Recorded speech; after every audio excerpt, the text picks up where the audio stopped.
오늘 우리에게 주신 하나님의 말씀 사무엘상 20장 1절부터 42절까지 말씀입니다. 사무엘상 20장 1절부터 42절까지 말씀. 이제 봉독하겠습니다. 하나님의 말씀 경청하십시오. 다윗이 라마의 나요드에서 빠져나와 집으로 돌아온 다음에 요나단에게 따져 물었다. 내가 무슨 못할 일을 하였느냐? 내가 무슨 몹쓸 일이라도 하였느냐? 내가 자네의 아버님께 무슨 잘못을 저질렀기에 아버님이 이토록 나의 목숨을 노리시느냐? 요나단이 그에게 대답하였다. 자네를 죽이시다니 결코 그런 일은 없을 걸세. 내가 분명히 말하지만 우리 아버지는 큰 일이든지 작은 일이든지 나에게 알리지 않고서는 하시는지를 않네. 그런데 우리 아버지가 이 일이라고 해서 나에게 숨기실 까닭이 무엇이겠는가? 그럴 리가 없네. 그러나 다윗은 맹세까지 하면서 말하였다. 자네가 나를 지극히 아낀다는 것은 자네의 아버님도 잘 알고 계시지 않는가? 그렇기 때문에 이 일만은 자네에게 알려서는 안 된다고 생각하셨을 걸세. 자네가 알면 매우 슬퍼할 테니까 말일세. 주님께서 살아계시니 내가 자네에게 분명히 말하겠네. 나와 죽음 사이는 한 발짝밖에 되지 않네. 요나단이 다윗에게 제안하였다. 자네의 소원을 말해보게. 자네를 돕는 일이라면 무엇이든지 하겠네. 다윗이 요나단에게 대답하였다. 내일은 초하루일세. 내가 임금님과 함께 앉아서 식사를 해야 하는 날일세. 그러나 내가 외출을 할 수 있도록 주선하여 주게. 나가서 모레 저녁 때까지 들녘에 숨어 있겠네. 그랬다가 만일 자네 아버님이 내가 왜 안 보이냐고 물으시거든. 그때 자네는 내가 우리 고향 베들레헴으로 가서 온 가족과 함께 거기에서 매년제를 드릴 때가 되어 급히 가보아야 한다고 말미를 달라고 해서 허락해 주었다고 말씀드려 주게. 그때 자네 아버님이 잘했다고 말씀하시면 나에게 아무런 화가 미치지 않겠지만 자네 아버님이 화를 내시면 나를 해치려고 결심하신 것으로 알겠네. 자네는 이미 주님 앞에서 나와 가까운 친구로 지내기로 굳게 약속하였으니 나에게 친구의 의리를 꼭 지켜주게. 그러나 나에게 무슨 허물이 있다면 자네가 직접 나를 죽이게. 나를 자네 아버님께로 데려갈 까닭이 없지 않는가? 요나단이 대답하였다. 결코 그런 일은 없을 걸세. 우리 아버지가 자네를 해치려는 걸 결심을 한 줄을 알고서야 내가 어찌 그것을 자네에게 곧 알려주지 않겠는가? 그러나 다윗은 요나단에게 물었다. 혹시 자네 아버님이 자네에게 화를 내면서 대답하시면 누가 그것을 나에게 알려주겠는가? 요나단이 다윗에게 말하였다. 자가세 들로 나가세. 둘은 함께 들로 나갔다. 요나단이 다윗에게 약속하였다. 주 이스라엘의 하나님이 우리의 증인이시네. 내가 내일이나 모레 이맘때에 아버지의 뜻을 살펴보고 자네에게 대하여 좋게 생각하신다면 사람을 보내어 알리겠네. 아버지가 자네를 해치려 한다는 것을 내가 알고도 그것을 자네에게 알리지 않아서 자네가 안전하게 피신하지 못하게 된다면 주님께서 이 요나단에게 무슨 벌을 내리셔도 달게 받겠네. 주님께서 나의 아버지와 함께 계셨던 것처럼 자네와도 함께 계시기를 바라네. 그 대신 내가 살아있는 동안은 내가 주님의 인자하심을 누리며 살 수 있게 해주게. 내가 죽은 다음에라도 주님께서 자네 다윗의 원수들을 이 세상에서 다 없애버리시는 날에라도 나의 집안과 의리를 끊지 말고 지켜주게.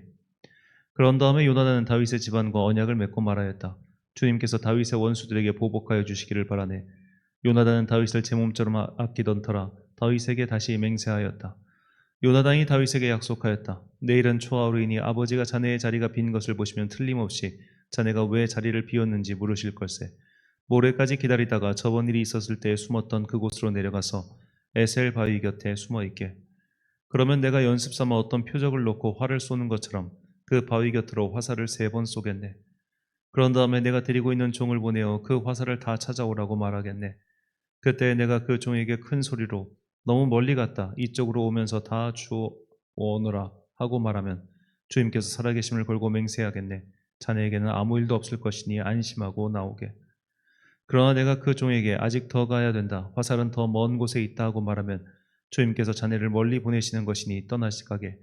오직 우리가 함께 약속한 말에 대해서는 주님께서 길이길이 자네와 나 사이에 증인이 되실 걸세.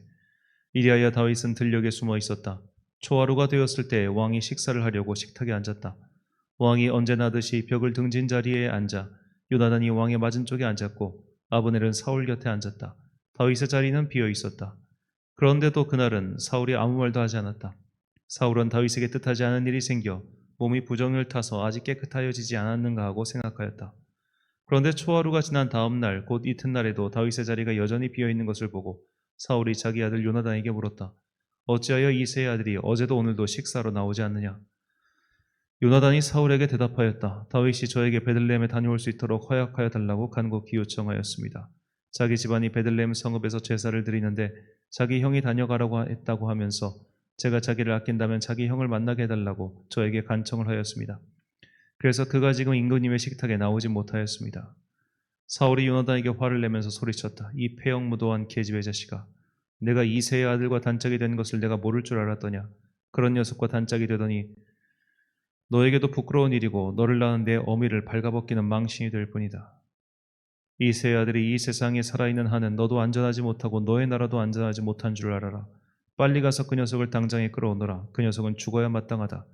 요나단이 자기 아버지 사울에게 그가 무슨 못할 일을 하였기에 죽어야 합니까? 하고 항의하니 그 순간 사울이 요나단을 찔러 죽이려고 창을 뽑아 겨냥하였다. 그제서야 요나단은 자기 아버지가 다윗을 죽이려고 단단히 벼르고 있다는 것을 알아차렸다. 요나단도 화가 치밀어 식탁에서 일어섰다. 그리고 요나단은 자기 아버지가 다윗을 모욕한 것이 가슴 아파서 그달에 이틀째가 되던 그날은 하루 종일 아무것도 먹지 않았다. 그 다음날 아침에 요나단은 어린 종을 하나 데리고 들녘으로 나가서 다윗과 약속한 장소로 갔다. 거기에서 요나단은 자기가 데리고 온 어린 종에게 너는 막 달려가서 내가 지금 쏘는 화살을 주워오너라 하고 시켰다. 어린 종은 달려가자 요나단은 그의 머리 위로 화살을 쏘았다. 요나단이 쏜 화살이 떨어진 곳으로 그 어린 종이 달려가자 요나단이 그의 뒤에다가 대고 소리쳤다. 아직도 덜 갔다. 화살이 더 먼 곳에 있지 않느냐. 요나단이 그 소녀의 뒤에다가 대고 계속 소리쳤다. 빨리 서 있지 말고 빨리 달려. 요나단의 어린 종은 화살을 주워다가 자기 상전에게 바쳤다. 그러나 그 어린 종은 아무것도 놓치지 못하였다. 요나단과 다윗만이 그 일을 알았다. 그런 다음에 요나단은 데리고 왔던 그 어린 종에게 자기의 무기를 주면서 그것을 들고 성읍 안으로 들어가라고 말하였다. 그 어린 종이 성읍 안으로 들어가니 다윗이 그 숨어있던 바위 곁에서 일어나 얼굴을 땅에 대면서 3번 큰 절을 하였다. 그리고 그들은 서로 끌어안고 함께 울었는데 다윗이 더 서럽게 울었다. 그러자 요나단이 다윗에게 말하였다. 잘 가게. 우리가 서로 주님의 이름을 걸고 맹세하는 것을 잊지 않도록 하세. 주님께서 나와 자네 사이에서뿐만 아니라 나의 자손과 자네의 자손 사이에도 길이길이 그 증인이 되실 걸세. 다윗은 일어나 길을 떠났고 요나단은 성 안으로 들어갔다. 아멘. 누가 폐역무도한 자식인가라는 제목으로 하나님의 말씀 선포하겠습니다. 자, 오늘은 우리가 많이 들었던 다윗과 요나단의 이 우정에 대해서 한번 생각해 보고자 합니다.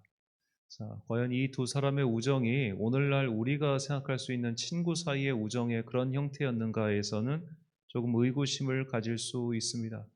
왜냐하면 이 두 사람의 나이 차이가 워낙 많이 났기 때문이죠. 물론 나이 차이가 많이 난다고 해서 우정이 생기지 않는 것은 아닙니다만 역사적인 신뢰를 봤을 때 10살 이상 나이 차이가 나는 사람들끼리 좀 우정을 갖는다는 것은 오늘날 우리가 생각하는 뭐 친구끼리의 막 우정, 뭐 야야 하는 이런 우정이 아니고 굉장히 높은 이상적 가치를 공유하는 고매한 인격적 관계, 이런 것이 나이 차이가 많이 나는 사람들끼리의 우정이라 그렇게 볼 수 있겠습니다. 그냥 뭐 친한 친구 이런 느낌의 우정이 아니라 정말 높은 가치를 함께 공유하는 동지 혹은 뭐라고 해야 될까요? 하여튼 굉장히 좀 고매한 차원의 일인 것 같아요. 그런 감정은. 사울 왕의 아들, 이제 아마도 막내 아들인 이스보셋이 아버지 사울이 죽은 후 왕위에 올랐습니다. 그때 이스보셋의 나이가 40살이었습니다. 그리고 이스보셋이 왕위에 오르고 이제 그가 2년 동안 이제 이스라엘을 다스리다가 죽어요. 그가 죽었을 때 다윗의 나이가 37살이었습니다. 사무엘하 2장 10절과 5장 4절 말씀입니다. 사울의 아들 이스보셋이 이스라엘 왕이 될 때에 나이가 40세이며 2해 동안 왕위에 있으니라. 유다 족속은 다윗을 따르니 다윗이 나이가 30세에 왕위에 올라 40년 동안 다스렸을 때, 이 40년 동안의 통치 기간 중에 7년 반을 유다에서 다스렸죠. 이제 이게 정확하게 뭐 이제 딱딱딱 순차적으로 맞물려 들어갔다고 봤을 때, 이제 공백이 없다고 가정할 때, 사울 왕이 죽고 곧장 다윗이 헤브론에서 유다의 왕이 오릅니다. 그리고 이제 다윗을 따르던 유다 지파만 이제 다윗을 섬기기로 결정했을 뿐, 나머지 11지파는 왕이 없는 상태에서 사울 왕의 동생이었던 아브넬이 그들을 이끌고 있었어요. 그러다가 이제 사울의 왕 아들인 이스보셋을 세워가지고 어떻게 보면 구심점을 삼은 겁니다. 근데 이스보셋과 아브넬 사이가 벌어지면서 결국 이스보셋이 암살을 당하게 되죠. 그래서 이제 그가 42살에 죽었는데 그가 죽고 나서 다윗이 이제 이스라엘 나머지 모든 지파의 합의를 통해서 왕으로 추대가 되죠. 그때 다윗의 나이가 37살 혹은 38살 정도 되니까 이 두 사람 나이 차이는 약 5살 정도, 최대로 쳤을 때 5살 정도 난다고 그렇게 볼 수 있겠습니다. 자, 그렇게 해서 이 나머지 사람들 사울 왕, 이스보셋 그리고 이것을 바탕으로 한 요나단과 다윗의 나이까지 따져보면 사울 왕과 다윗은 최소한 42살에서 50살 차이가 납니다. 왜냐하면 사울 왕이 지난번에 사울 왕의 나이에 대해서 한번 말씀드렸는데 그가 최소로 했을 때는 72살, 최대로 했을 때는 80살에 죽었어요. 근데 80살에 죽었을 때 다윗이 30살의 왕위에 올랐기 때문에 둘 사이의 나이 차이는 42살에서 50살 정도 차이가 난다고 할 수 있겠습니다. 그리고 이스보셋과 다윗 사이는 5살 차이죠. 그런데 이스보셋은 아마도 사울 왕의 막내 아들이었을 가능성이 높습니다. 왜냐하면 이 사무엘상 14장 49절을 살펴보면 사울 왕의 아들들의 이름 요나단, 이스위, 말기수아 이 세 명만 나오고 있고 이스보셋의 이름은 나오지 않습니다. 그러니까 사실 이스보셋의 이름은 이 사무엘 하밖에 나오지 않고 다른 사울 왕의 계보에는 등장하지 않아요. 이것은 두 가지를 뜻할 수 있는데 그가 한참 어린 나이에 어떻게 보면 이제 상당히 그때 늦게 태어난 막내 아들이었거나 혹은 사울 왕의 첩의 소생일 가능성 또한 있다. 뭐 이렇게 볼 수 있겠습니다. 자, 여하튼간에 이스보셋이 적어도 사울 왕의 장남인 요나단보다는 훨씬 어렸다는 것은 우리가 능히 짐작할 수 있겠죠. 그러니까 그렇게 나이 차이가 나는 이스보셋과 다윗이 5살 차이인데 요나단과는 몇 살이나 차이가 났겠습니까? 최소한 10살이에요. 최소한 10살. 두 사이에 형제들도 끼어 있으니까 그 사울 왕은 막 여러 사람과 결혼하지 않았기 때문에 기껏 해봐야 정말 한 10살에서 최대 20살까지 차이가 난다 이렇게 볼 수 있겠습니다. 그렇기 때문에 이 둘의 우정이라고 하는 것은 친구끼리 으쌰으쌰하는 그런 우정이 아니라 굉장히 어떤 목표를 공유하는 굉장히 고매한 인격적인 관계 이렇게 생각하시는 게 더 좋겠습니다. 자, 이런 관계를 맺는데 먼저 손을 내민 사람은 요나단이죠. 사무엘상 18장 3절과 4절. 요나단은 다윗을 자기 생명같이 사랑하여 더불어 언약을 맺었으며 요나단이 자기가 입었던 겉옷을 벗어 다윗에게 주었고 자기의 군복과 칼과 활과 띠도 그리하였더라. 아멘. 자, 여기서 언약을 맺은 이 언약의 내용이 무엇인지는 성경에 나오지 않습니다. 다만 겉옷을 벗어 다윗에게 주었고 군복과 칼과 활과 띠를 벗어 주었다. 이것은 왕권을 이양한다는 상징적인 행동입니다. 자, 이 장면은 요나단이 다윗이 골리앗을 쓰러뜨린 직후에 그가 먼저 다윗에게 다가가는 장면이죠. 자, 이것은 아마도 이제 여기서부터 정말 추정의 영역입니다. 상상의 영역이에요. 왜냐하면 성경에 아무런 이유를 설명하지 않습니다. 그러니까 성경은 왜 요나단이 다윗을 선택하였으며 왜 요나단이 이 왕위를 자신의 것으로 하지 않고 다윗에게 양도했는지 그 이유를 전혀 설명하지 않습니다. 다만 짐작하건대 자, 블레셋에 싸움 붙이는 자 골리앗이 전장에 나와서 이스라엘 군인들과 대치한 게 40일이 넘습니다. 40일이 넘는 시간 동안 골리앗은 계속해서 이스라엘 진영을 도발하죠. 자, 근데 그때 요나단도 그 진영에 있었을 겁니다. 당연히 있었겠죠. 그런데 요나단은 그 이전에 보면은 두 명이서 적진에 쳐들어가서 적들 20명을 깡그리 무찌르는 소년일 때, 그러니까 요나단도 대단한 사람이었는데 그때 왜 골리앗과의 전투에서는 그는 침묵하고 있었을까요?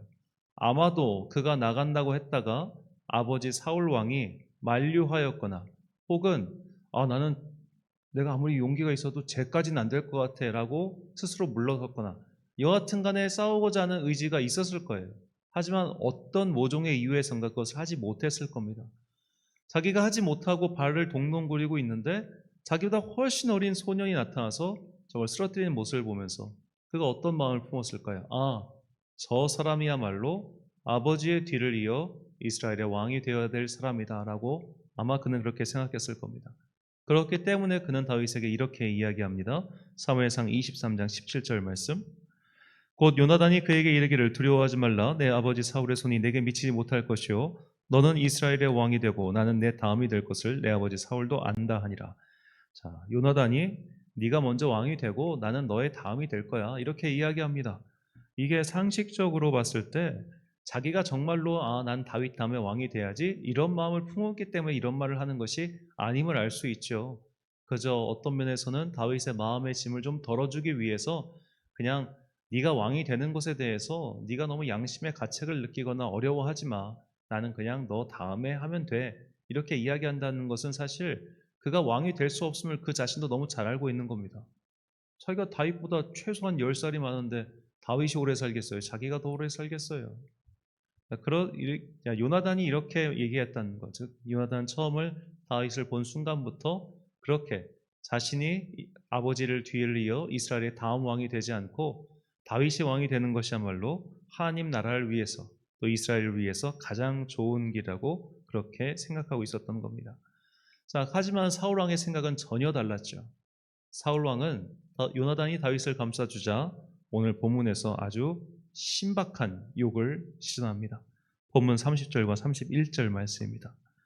사울이 요나단에게 화를 내며 그에게 이르되 패역무도한 계집의 소생아 내가 이새의 아들 택한 것이 내 수치와 내 어미의 벌거벗은 수치됨을 내가 어찌 알지 못하랴. 이새의 아들이 땅에서 사는 동안은 너와 내 나라가 든든히 서지 못하리라. 그런즉 이제 사람을 보내어 그를 내게로 끌어오라. 그는 죽어야 할 자니이나 한지라. 아멘. 자, 여기서 패역 무도한 계집의 소생아 이 단어 주목해 보시고요. 그리고 너와 내 나라가 든든히 서지 못하리라. 자, 너와 내 나라. 사울 자신의 나라가 아니라 요나단의 나라. 사울 왕은 당연히 요나단이 왕위를 계승해야 된다고 생각하고 있는데 요나단에겐 그럴 생각이 없는 것을 그가 눈치챈 겁니다. 그래서 그에게 패역무도한 계집의 소생아라고 얘기하죠. 여기서 이 패역무도한 계집의 소생이란 말은 히브리어로 원어상은 표현이 단 한 번밖에 나오지 않습니다. 이게 두 단어의 결합인데요. 반역하는 그리고 뒤틀리고 사악한 여인의 아들. 이 두 단어의 결합으로 성경에 단 한 번만 나오는 표현입니다. 자, 반역하고 뒤틀리고 사악한 여인의 아들. 이 말은 사실 애둘러서 이야기한 거지만 너는 반역자이고 사악하고 뒤틀렸다 라고 직격탄을 날리는 것과 다를 바 없습니다. 자, 그렇다면 요나단은 정말로 뒤틀리고 사악하고 또 반역한 사람입니까? 전혀 그렇지 않죠. 정말로 뒤틀리고 사악하고 또 반역한 사람은 바로 사울 왕입니다. 사울 왕이 하나님께 반역하였고 하나님 앞에서 그는 뒤틀리고 사악한 사람이 되고 말았습니다. 자신의 욕망, 자신의 권력, 자신의 명성 등을 놓지 않으려 했기 때문에 그가 그렇게 왜곡된 사람이 되고 만 것이죠. 하지만 일찍부터 다윗의 가능성을 보고 기꺼이 왕의 자리를 포기한 요나단이야말로 하나님께 충성한 자요, 하나님 앞에서 바로 선 사람이라고 할 수 있습니다. 저는 성경을 읽으며 사실 이제 요나단에 대해서는 그렇게 자료가 많지 않기 때문에 제가 이렇게 생각하는 것이기도 하지만 요나단이 다윗보다 나은 사람이라고 생각할 때가 참 많습니다. 일찍부터 그 사람의 가능성을 알아보고 내가 그 사람을 위해서 자리를 비켜줄 생각을 한다? 이건 보통 위인이 아니고선 불가능한 일이에요. 더구나 그 권력이 최고의 권력이라면 더더욱 그렇지 않겠습니까? 우리가 그 최고의 권력을 놓지 않기 위해서 그렇게 부단히도 노력하는 사람들을 과거로부터 현대까지 얼마나 많이 보고 있습니까?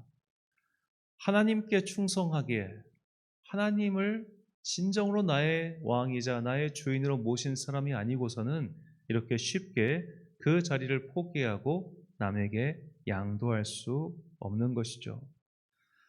다윗의 이야기 속에서 보면 요나단 또한 임전무퇴의 용사였고 시대를 파악할 수 있는 지혜가 있는 사람은 아니었습니다.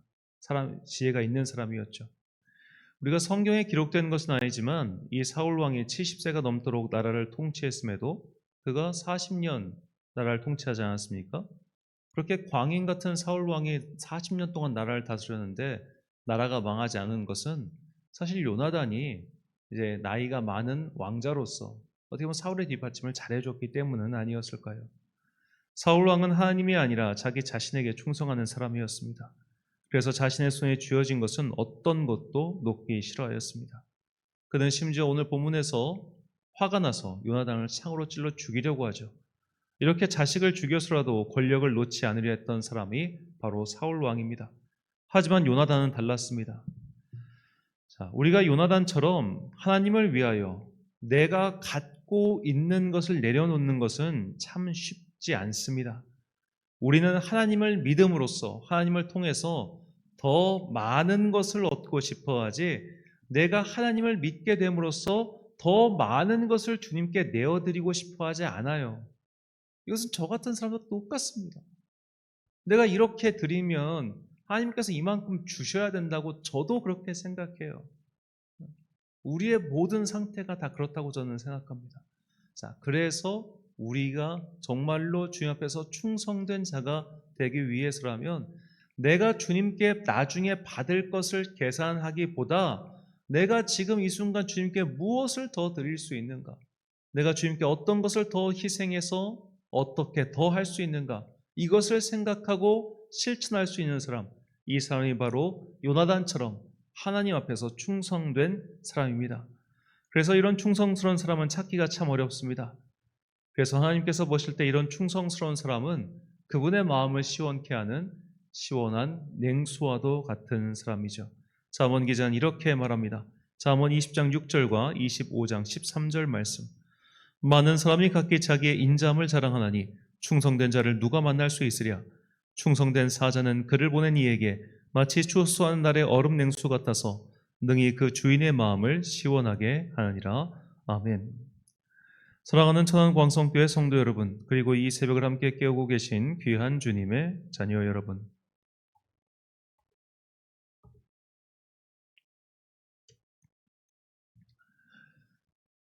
우리가 하나님을 통해서 더 많은 것을 얻고 싶어하는 욕심 많은, 사실은 언제든지 누군가가 무언가가 더 많은 것을 준다면 하나님을 배신할 수 있는 그런 사람은 혹시 아닌지요? 나의 믿음의 이유를 다시 한번 점검해 보시기 바랍니다. 우리가 사울 왕처럼 결국 내가 손에 쥐고 있는 것을 더 강하게 움켜쥐기 위해서, 내가 지금 손에 쥐고 있는 것을 놓지 않기 위해서 하나님께 충성하는 척 한다면 우리의 도금은 결국 벗겨지고 말 것입니다. 하지만 하나님 나라를 위하여, 하나님께서 하라고 하신 그 일을 위하여 내가 가진 것을 내려놓을 수 있을 때, 그럼으로써 때로는 나의 삶이 더 가난해지고 비루해지고 약해진다 할지라도 주님 한 분만으로 그분의 일을 하였으니 나는 만족할 수 있다라고 고백할 수 있는 그 큰 믿음이 있다 하면 주님께서는 우리의 그런 삶을 보시고 그분의 마음이 매우 흡족해 하실 것을 믿습니다. 주님께서는 그렇게 그분의 마음을 흡족해 한 충성된 사자를 결코 버리지 않으신다는 것을 잊지 마시기 바랍니다. 오늘은 제78주년 광복절입니다. 이 땅에 이 나라와 민족을 위해서, 그리고 더 나아가 하나님 나라의 복된 소식을 전하기 위해서 목숨을 바쳤던 많은 사람들이 있습니다. 그들 사람들을 기억하며 우리 또한 하나님 나라를 위해서 충성할 수 있는 주님의 거룩한 사자들이 되시길 예수님의 이름으로 축원합니다. 기도하겠습니다.